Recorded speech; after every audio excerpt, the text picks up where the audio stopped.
Hi everyone, ಇವತ್ತಿನ ವಿಡಿಯೋದಲ್ಲಿ ನಾನು ಜರ್ದೋಸಿನ ಯಾವ ರೀತಿಯಲ್ಲಿ ಕಂಟಿನ್ಯೂಸ್ ಆಗಿ ಸ್ಟಿಚ್ ಮಾಡೋದು ಅಂತ ಹೇಳಿ ತೋರಿಸ್ತಾ ಇದ್ದೀನಿ. ಇವತ್ತಿನ ಈ ವಿಡಿಯೋ ಇಷ್ಟ ಆದರೆ ಲೈಕ್ ಮಾಡಿ, ಶೇರ್ ಮಾಡಿ ಮತ್ತು ನಮ್ಮ ಚಾನಲ್ನ ಸಬ್ಸ್ಕ್ರೈಬ್ ಮಾಡಿ ವಿಡಿಯೋ ನೋಡಿ ಅಂತ ಹೇಳ್ತಾ ಬನ್ನಿ ಶುರು ಮಾಡೋಣ ವಿಡಿಯೋನ. ಫಸ್ಟಿಗೆ ನೀವು ಜರ್ದೋಸಿನ ನಾನು ಕಟ್ ಮಾಡಿ ವರ್ಕನ್ನು ಮಾಡ್ತಾಯಿದ್ದೀನಿ ನೋಡಿ. ಇವಾಗ ಒಂದು 1/2 ಸೆಂಟಿಮೀಟರ್ ಆಗಿರ್ಬೋದು, ಒಂದು ಸೆಂಟಿಮೀಟರ್ ಆಗಿರ್ಬೋದು, ಈ ಲೆಂತ್ಗೆ ಜರ್ದೋಸಿನ ಕಟ್ ಮಾಡ್ಕೊಂಡಿದ್ದೀನಿ. ಕಟ್ ಮಾಡಿಕೊಂಡು ಒಂದೊಂದೇ ಜರ್ದೋಸಿನ ಸ್ಟಿಚ್ ಮಾಡ್ತಾಯಿದ್ದೀನಿ. ಒಂದೊಂದೇ ಜರ್ದೋಸಿನ ಸ್ಟಿಚ್ ಮಾಡೋದಕ್ಕೆ ತೊಂದರೆ ಆಗೋದಿಲ್ಲ, ಬಟ್ ಕಂಟಿನ್ಯೂಸ್ ಆಗಿ ಸ್ಟಿಚ್ ಮಾಡೋದು ಹೇಗೆ ಅಂತೇಳಿ ಮುಂದೆ ವಿಡಿಯೋದಲ್ಲಿ ನೋಡ್ಬೋದು ನೀವು. ಇವಾಗ ನಾನು ಒಂದೊಂದೇ ಜರ್ದೋಸಿನ ಸ್ಟಿಚ್ ಮಾಡ್ಕೊತಾ ಇದ್ದೀನಿ. ನಾನಿಲ್ಲಿ ಯೂಸ್ ಮಾಡ್ತಿರೋವಂಥ ಜರ್ದೋಸಿ ಸಾದಿ ಜರ್ದೋಸಿ ಅಥವಾ ಸಾತಿ ಜರ್ದೋಸಿಯನ್ನು ನಾನಿವಾಗ ಇಲ್ಲಿ ಸ್ಟಿಚ್ ಮಾಡ್ತಾಯಿದ್ದೀನಿ. ಯಾರಿಗೆಲ್ಲ ಆರಿ ವರ್ಕನ್ನು ಕಲಿಯೋದಕ್ಕೆ ಇಂಟ್ರೆಸ್ಟ್ ಇದೆ ಅವರು ಮೇಲೆ ಕಾಣೋ ನಂಬರ್ಗೆ ಕಾಂಟ್ಯಾಕ್ಟ್ ಮಾಡಿ. ಬೇಸಿಕ್ ಟು ಅಡ್ವಾನ್ಸ್ ಲೆವೆಲ್ ಕನ್ನಡದಲ್ಲಿ ನಾನು ಆರಿ ವರ್ಕನ್ನು ಹೇಳಿಕೊಡ್ತಾ ಇದ್ದೀನಿ. ಈ ಆನ್ಲೈನ್ ಕ್ಲಾಸು ರೆಕಾರ್ಡೆಡ್ ಕ್ಲಾಸಸ್ ಆಗಿರುತ್ತೆ. ಯಾರಿಗೆಲ್ಲ ಇಂಟ್ರೆಸ್ಟ್ ಇದೆ ಕಾಂಟ್ಯಾಕ್ಟ್ ಮಾಡಿ. ನೋಡಿ, ಇವಾಗ ಮೊದಲೇ ಕಟ್ ಮಾಡಿ ಇಟ್ಕೊಂಡಿರುವಂಥ ಜರ್ದೋಸಿನ ಸ್ಟಿಚ್ ಮಾಡಿದೆ. ಇವಾಗ ಜರ್ದೋಸಿನ ಕಂಟಿನ್ಯೂಸ್ ಆಗಿ ಯಾವ ರೀತಿ ಸ್ಟಿಚ್ ಮಾಡೋದು ಅಂತ ಹೇಳಿ ತೋರಿಸ್ತೀನಿ.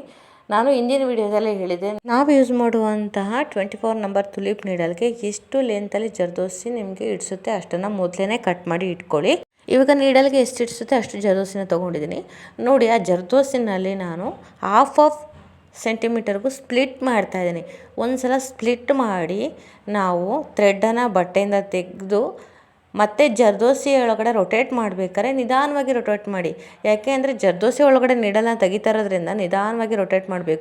ಒಂದು ಜರ್ದೋಸಿಯಿಂದ ಇನ್ನೊಂದು ಜರ್ದೋಸಿನ ನಾವು ತೊಗೊಬೇಕಾದ್ರೆ ಥ್ರೆಡ್ಡನ್ನು ಸ್ವಲ್ಪ ಲೂಸ್ ಬಿಡಬೇಕಾಗುತ್ತೆ. ಸ್ವಲ್ಪ ಲೂಸ್ ಬಿಡಿ, ಆವಾಗ ಇನ್ನೊಂದು ಥ್ರೆಡನ್ನು ತೊಗೊಳ್ಳೋವಂಥ ಇನ್ನೊಂದು ಲೂಪು ಆ ಲೂಪ್ ಒಳಗಡೆ ಈಸಿಯಾಗಿ ಬರುತ್ತೆ. ಇಲ್ಲ ಅಂತಂದರೆ ನೀವು ಟೈಟಾಗಿ ಹಿಡದೇ ಇದ್ದರೆ, ಹಿಂದಿನ ಥ್ರೆಡನ್ನು ನೀವು ಟೈಟಾಗಿ ಹಿಡಿದ್ರೆ ತೊಗೊಳ್ಳೋ ಅಂಥ ಲೂಪಿನ ಥ್ರೆಡ್ ಏನಾಗುತ್ತೆ, ನಮಗೆ ಜರ್ದೋಸಿ ಒಳಗಡೆ ತೊಗೊಳೋದಕ್ಕೆ ಬರೋದಿಲ್ಲ. ಥ್ರೆಡ್ಡು ಅಲ್ಲೇ ನಮ್ಮ ನೀಡಲಿಂದ ಬಿಚ್ಕೊಳ್ಳುತ್ತೆ. ಸೊ ಏನು ಸ್ಟಿಚಸನ್ನು ಹಾಕಿರ್ತೀರ ಅದೆಲ್ಲ ಊದುಳು ಹೋಗುತ್ತೆ. ಸೊ ಹಾಗಾಗಿ ನೀವು ಸ್ಪ್ಲಿಟ್ ಮಾಡ್ತೀರಲ್ಲ, ಸ್ಪ್ಲಿಟ್ ಮಾಡಿ ನೀವು ಇನ್ನೊಂದು ಲೂಪು ಥ್ರೆಡನ್ನು ತೊಗೊಳ್ತಿರಲ್ಲ, ಥ್ರೆಡನ್ನ ತೊಗೊಬೇಕಾದ್ರೆ ಮೊದಲನೇ ಲೂಪ್ ಒಳಗಡೆ ಹೋಗ್ಬೇಕಂದ್ರೆ ಅದು ಸ್ವಲ್ಪ ಲೂಸನ್ನು ಕೊಡಿ. ಆ ಲೂಪ್ಗೆ ಲೂಸನ್ನು ಕೊಟ್ಟಾಗ ನಿಧಾನವಾಗಿ ನಾವು ರೊಟೇಟ್ ಮಾಡಿ ಯಾವ ರೀತಿಯಲ್ಲಿ ಚೈನ್ ಸ್ಟಿಚನ್ನು ನಾವು ಹಾಕ್ತೀವಿ ಅದೇ ರೀತಿಯಲ್ಲಿ ನಾವು ಆ ಲೂಪಿಂದ ಇನ್ನೊಂದು ಲೂಪನ್ನು ತೆಗಿಬೇಕಾಗುತ್ತೆ, ಇನ್ನೊಂದು ಚೈನ್ ಸ್ಟಿಚನ್ನು ತೆಗಿಬೇಕಾಗುತ್ತೆ. ನೋಡಿ, ಜಸ್ಟ್ ನಾನು ಇವಾಗ ಸ್ಪ್ಲಿಟ್ ಮಾಡ್ತೀನಿ. ಜರ್ದೋಸಿನ ಸ್ಪ್ಲಿಟ್ ಮಾಡಿ ಇವಾಗ ಥ್ರೆಡನ್ನು ತೊಗೊಂಡೆ ಕ್ಲಾತಿಂದ. ಇವಾಗ ತೊಗೊಂಡಾಗ ಏನಾಯಿತು, ಫಸ್ಟ್ನೇದು ನಾನು ಜರ್ದೋಸಿನ ಹೋಲ್ಡ್ ಮಾಡಿ ಇಟ್ಟಿದ್ದೀವಲ್ಲ ಆ ಥ್ರೆಡನ್ನು ಲೂಪ್ ಒಳಗಡೆ ತೆಗಿಬೇಕಂದ್ರೆ ಸ್ವಲ್ಪ ಆ ಲೂಪು ಲೂಸ್ ಇತ್ತಂತ ಅಂದರೆ ನಮಗೆ ಈಸಿಯಾಗಿ ನೀಡಲು ಆ ಲೂಪ್ ಒಳಗಡೆ ಅಂದರೆ ಥ್ರೆಡ್ ಒಳಗಡೆ ಮೂವ್ ಆಗುತ್ತೆ. ಸೊ ನಾವು ಈಸಿಯಾಗಿ ಜರ್ದೋಸಿನ ಕಂಟಿನ್ಯೂಸ್ ಆಗಿ ಸ್ಟಿಚ್ ಮಾಡ್ಬೋದು. ಈ ರೀತಿಯಲ್ಲಿ ನೀವು ಜರ್ದೋಸಿನ ಕಂಟಿನ್ಯೂ ಆಗಿ ಸ್ಟಿಚನ್ನು ಮಾಡ್ಬೋದು.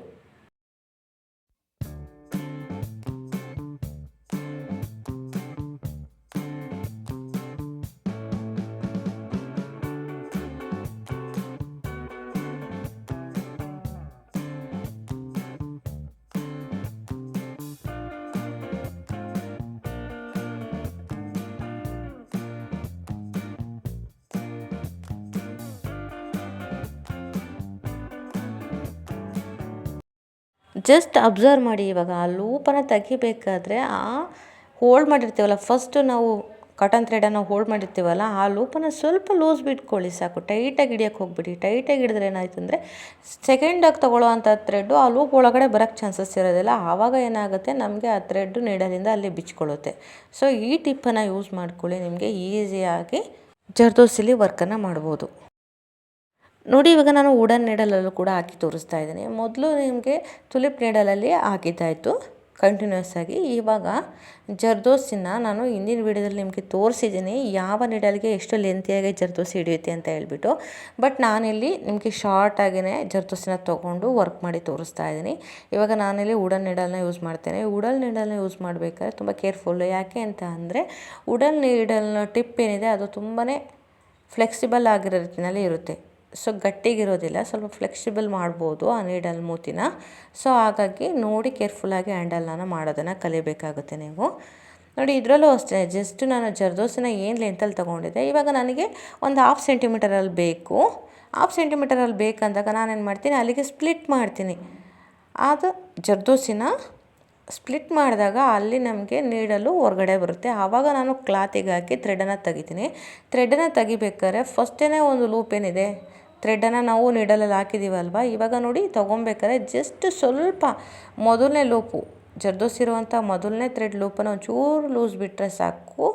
ಎರಡನೇ ಲೂಪ್ ಏನು ತೊಗೊಳ್ತಾ ಇದ್ದೀವಿ ಅದು ಈಸಿಯಾಗಿ ಬರುತ್ತೆ. ಹಾಗಂತ ಹೇಳ್ಬಿಟ್ಟು ಜಾಸ್ತಿ ಲೆಂತ್ ಕೊಡಬೇಡಿ, ಆವಾಗ ಗ್ಯಾಪ್ ಆಗಿಬಿಡುತ್ತೆ. ಜಸ್ಟ್ ಸ್ವಲ್ಪನೇ ಗ್ಯಾಪನ್ನು ಕೊಟ್ಟರೆ ನಿಮಗೆ ಈಸಿಯಾಗಿ ಇನ್ನೊಂದು ಲೂಪು ಅದರೊಳಗಡೆ ಮೂವ್ ಆಗುತ್ತೆ. ಜರ್ದೋಸಿನ ನೀವು ಕಂಟಿನ್ಯೂಸ್ ಆಗಿ ಸ್ಟಿಚ್ಚನ್ನು ಮಾಡ್ಕೊಂಬರ್ಬೋದು. ಸೊ ನಿಧಾನವಾಗಿ ಪ್ರಾಕ್ಟೀಸ್ ಮಾಡಿ, ಅದು ನಿಮಗೆ ಈಸಿ ಆಗುತ್ತೆ. ಮತ್ತು ಇನ್ನೊಂದು ಏನಂತ ಅಂದರೆ, ನೀವು ಕಂಟಿನ್ಯೂಯಸ್ ಆಗಿ ಸ್ಟಿಚ್ಚನ್ನು ಮಾಡ್ತಿರ್ಬೇಕಾದ್ರೆ ಲೆಂತಿಯಾಗಿರೋದ್ರಿಂದ ಜರ್ದೋಸಿ ನಿಮ್ಮ ಇನ್ನೊಂದು ಫಿಂಗರ್ ಅಂದರೆ ಇವಾಗ ಹೋಲ್ಡ್ ಮಾಡಿರ್ತೀರಲ್ಲ, ಆ 4 ಫಿಂಗರಲ್ಲೇ ಒಂದು ಫಿಂಗರಲ್ಲಿ ನೀವು ಮೂವ್ ಮಾಡ್ಕೊಳ್ತಾ ಬರಬೇಕಾಗುತ್ತೆ. ಜರ್ದೋಸಿನ ಲೈಟಾಗಿ ಮೂವ್ ಮಾಡಿಕೊಂಡು ನಿಮಗೆ ಎಷ್ಟು ಲೆಂತಿಯಾಗಿ ಬೇಕೋ ಅಷ್ಟು ಲೆಂತಿಗೆ ನೀವು ಸ್ಪ್ಲಿಟ್ ಮಾಡಿ ವರ್ಕನ್ನು ಮಾಡಬೇಕಾಗತ್ತೆ. ಈ ರೀತಿಯಲ್ಲಿ ಈ ವಿಡಿಯೋನ ಗಮನ ಇಟ್ಟು ಅಬ್ಸರ್ವ್ ಮಾಡಿ, ನಿಧಾನವಾಗಿ ವಿಡಿಯೋನ ನೋಡಿ ಯಾವ ರೀತಿಯಲ್ಲಿ ಸ್ಟಿಚಸ್ ಬರ್ತಾಯಿದೆ, ಯಾವ ರೀತಿಯಲ್ಲಿ ಲೂಪಿಂದ ಲೂಪನ್ನು ತೆಗಿತಾ ಇದೆ ಅಂದರೆ ಥ್ರೆಡ್ಡಿಂದ ಥ್ರೆಡ್ ಒಳಗಡೆ ಥ್ರೆಡನ್ನು ತೆಗೆದು ಯಾವ ರೀತಿಯಲ್ಲಿ ಮೂವ್ ಮಾಡಿಕೊಂಡು ಜರ್ದೋಸಿನ ಸ್ಟಿಚ್ಚನ್ನು ಮಾಡ್ತಾಯಿದ್ದೀನಿ ಅಂತ ಡೀಪಾಗಿ ಅಬ್ಸರ್ವ್ ಮಾಡಿ. ಖಂಡಿತ ನಿಮಗೂ ಕೂಡ ಜರ್ದೋಸಿ ವರ್ಕು ಈಸಿ ಆಗುತ್ತೆ. ಬಟ್ ಸ್ಟಾರ್ಟಿಂಗ್ ಜರ್ದೋಸಿ ವರ್ಕನ್ನು ಮಾಡಬೇಕಾದ್ರೆ ತುಂಬಾ ಕಷ್ಟ ಆಗುತ್ತೆ. ಪ್ರಾಕ್ಟೀಸ್ ಮಾಡ್ತಾ ಈಸಿ ಆಗುತ್ತೆ. ಸೊ ಪ್ರಾಕ್ಟೀಸನ್ನು ಬಿಡಬೇಡಿ, ಕಂಟಿನ್ಯೂಸ್ ಆಗಿ ಪ್ರಾಕ್ಟೀಸ್ ಮಾಡ್ತಾಯಿರಿ. ಫೇಲ್ಯೂರ್ ಆದ್ರೂ ಕೂಡ ಒಂದು 2-3 ಸಲ ಫೇಲ್ಯೂರ್ ಆಗೇ ಆಗುತ್ತೆ, ಮತ್ತು 4-5 ಟೈಮ್ಸಿಗಾದ್ರೂ ಕೂಡ ನಿಮಗೆ ಬೆಟರಾಗಿ ಬರುತ್ತೆ. ಸೊ ಹಾಗಾಗಿ ಹೇಳ್ತಾ ಇದ್ದೀನಿ, ಪ್ರಾಕ್ಟೀಸ್ ಮಾಡಿ ಚೆನ್ನಾಗಿ. ಯಾಕೆ ಅಂದರೆ ಇವಾಗ ಟ್ರೆಂಡಿಂಗಲ್ಲಿ ಜರ್ದೋಸಿ ವರ್ಕ್ಗಳೇ ಜಾಸ್ತಿ ನಡೀತಾ ಇರೋದು. ಸೊ ಹಾಗಾಗಿ ಏನು ಮಾಡ್ತಾಯಿದ್ದಾರೆ ಅಂತಂದರೆ, ಎಲ್ಲ ವರ್ಕನ್ನು ಕೊಡಬೇಕಂತಂದರೆ ಜರ್ದೋಸಿ ವರ್ಕನ್ನು ಕೊಡ್ತಾಯಿದ್ದಾರೆ ಜಾಸ್ತಿ. ಹಾಗಾಗಿ ನಿಮಗೆ ಜರ್ದೋಸಿ ಹ್ಯಾಂಡ್ಲಿಂಗ್ ಚೆನ್ನಾಗಿ ಬಂತಂದರೆ ಜರ್ದೋಸಿ ಡಿಸೈನ್ ಏನೇ ಇದ್ರೂ ಕೂಡ ನೀವು ಈಸಿಯಾಗಿ ಮಾಡ್ಬೋದು. ನಿಮಗೆ ಇಷ್ಟೊತ್ತು ಹಾಕಿದ್ದು ನಿಮಗೆ ಗೊತ್ತಾಗಲಿಲ್ಲ ಅಂದ್ರೂ ಕೂಡ ಇನ್ನೂ ಒಂದು ಸಲ ತೋರಿಸ್ತಾ ಇದ್ದೀನಿ. ಡೀಪಾಗಿ ಅಬ್ಸರ್ವ್ ಮಾಡಿ, ಝೂಮಲ್ಲಿ ನಿಮಗೆ ತೋರಿಸ್ತಾ ಇದ್ದೀನಿ.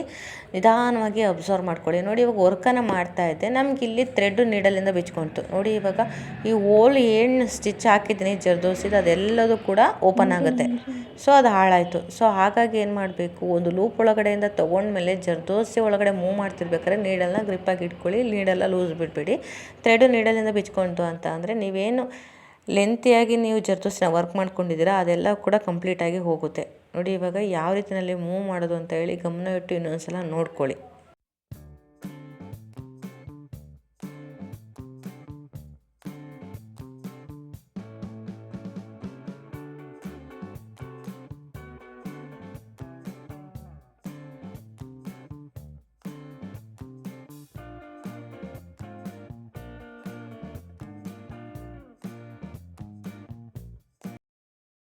ನೋಡಿದ್ರಲ್ಲ ಯಾವ ರೀತಿಯಲ್ಲಿ ಜರ್ದೋಸಿನ ಅಂದರೆ ಸಾದಿ ಜರ್ದೋಸಿನ ಕಂಟಿನ್ಯೂಸ್ ಆಗಿ ಸ್ಟಿಚ್ ಮಾಡೋದು ಅಂತ ಹೇಳ್ಬಿಟ್ಟು. ಮುಂದಿನ ವಿಡಿಯೋದಲ್ಲಿ ನಕ್ಷೆ ಜರ್ದೋಸಿನ ಯಾವ ರೀತಿ ಸ್ಟಿಚ್ ಮಾಡೋದು ಕಂಟಿನ್ಯೂಸ್ ಆಗಿ ಅಂತ ಹೇಳಿ ತೋರಿಸ್ತೀನಿ. ಈ ವಿಡಿಯೋ ಇಷ್ಟ ಆದರೆ ಸಬ್ಸ್ಕ್ರೈಬ್ ಮಾಡಿ. ಯಾರಿಗೆಲ್ಲ ಆರಿ ವರ್ಕನ್ನು ಕನ್ನಡದಲ್ಲಿ ಕಲಿಬೇಕಂತ ಇಂಟ್ರೆಸ್ಟ್ ಇದೆ, ಮೇಲೆ ಕಾಣೋ ನಂಬರ್ಗೆ ಕಾಂಟ್ಯಾಕ್ಟ್ ಮಾಡಿ.